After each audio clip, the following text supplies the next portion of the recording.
So the symptoms tend to be in the aftermath of remembering the trauma as it was, because at the time that that trauma is occurring, that you experience your life to be under threat, your brain goes into this survival mode, so it doesn't process experience in the way that we would normally process experience.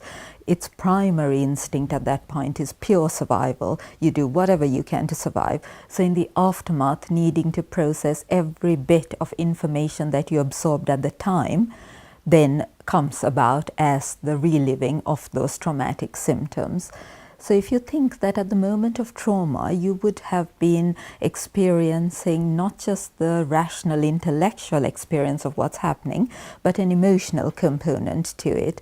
And in addition to that, there'll be a sensational component to it. And when I say sensational, I mean things like sound, sight, smell, touch, all of those things are going to have an impact on your physical being in that moment.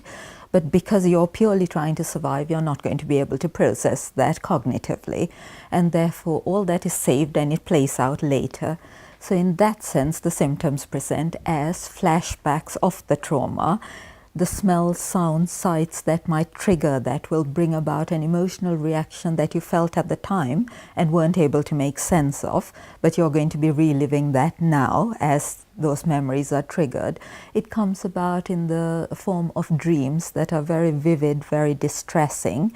And in addition to that, then you feel a certain emotional, either hyperarousal, which means a heightened sensitivity to everything that's going on around you, being very vigilant, very watchful, very jumpy, or alternatively, an emotional numbing, because the feelings are so distressing that you numb yourself in order not to feel that great level of distress.